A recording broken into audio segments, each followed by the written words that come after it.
Ramakrishna Hari Vitthal Keshav. Video याच्यासाठी टाकतोय, लक्षात ठेवा. आपणा संतती होईल किंवा नाही होईल हे ओळखायचं कसं, किंवा आपल्या रिप्रोडक्टिव्ह सिस्टीम मध्ये दोष आहे किंवा नाही, आपली फसवणूक होऊ नये याच्यासाठी आपणास हे ज्ञान मी देऊ इच्छितो. जेवढं काय मला माहीत आहे तेवढं सर्व मी तुम्हाला सांगू इच्छितो.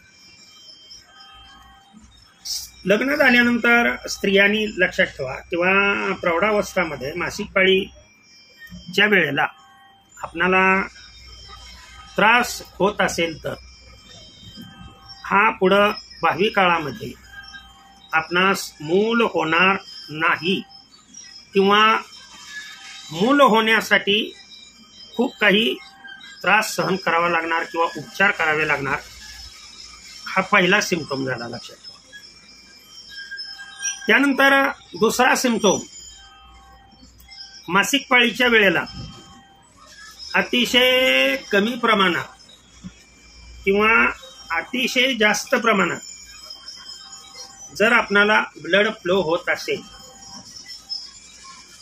कमी प्रमाणात होता कामा नये, जास्तही होता कामा नये. साधारण 50 ml पासून ते 100, 120 ml, मॅक्झिमम 150 ml पर्यंत हा ब्लड फ्लो होऊ. त्या प्रमाणापेक्षा अतिशय कमी किंवा अति जादा, किंवा 4-5 मॅक्झिमम 5 days त्यापेक्षा जास्त दिवस ब्लड फ्लो होत असेल, किंवा मध्येच काहीतरी 4-5 दिवस झाल्यानंतर पुन्हा 4-5 दिवस गॅप देऊन पुन्हा ब्लड फ्लो होत असेल, तरी सुद्धा आपल्या रिप्रोडक्टिव्ह सिस्टीमचा काहीतरी दोष असतो आणि आपणास अपत्य होण्यास त्रास होणार आहे, हे लक्षात ठेवा.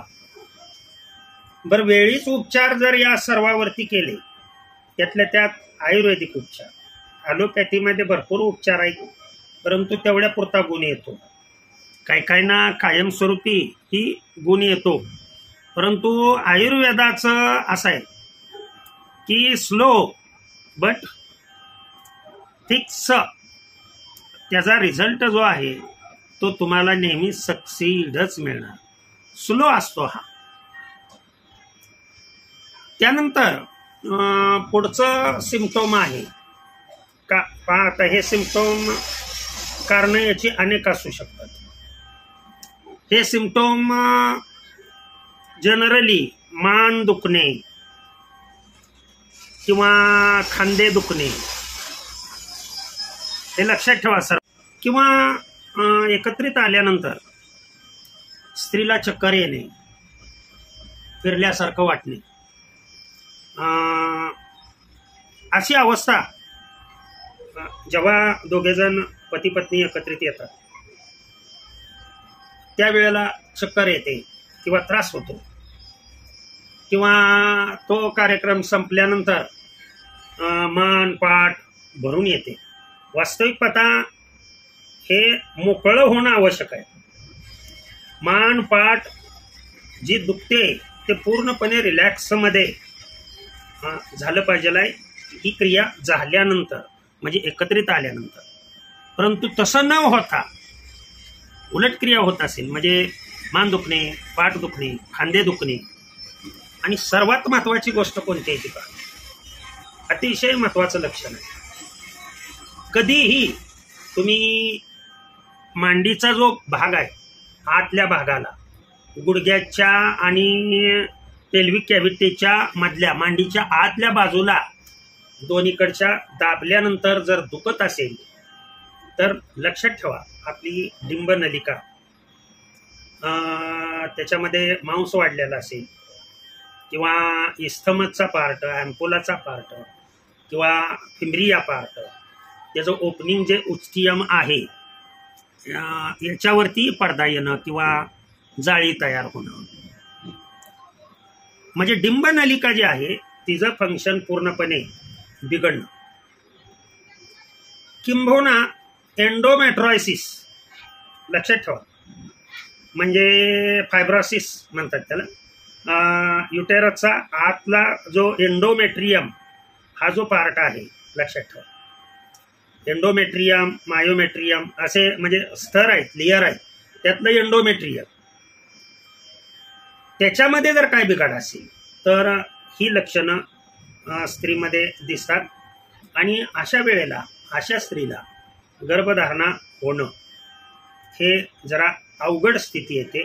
आणि जनरली ही स्थिती केव्हा येते ते मी सांगतो. After 30 years. ज्यांना येत नाही ते भाग्यवान आहे लक्षात ठेवा. परंतु ज्यांना ही स्थिती येते, म्हणून लग्नाचं एक वय आहे ठराविक, त्या वयामध्ये जर आपलं लग्न झालं तर आपल्याला म्हणजे व्यवस्थितरित्या अपत्य होऊ शकतं न त्रास घेता.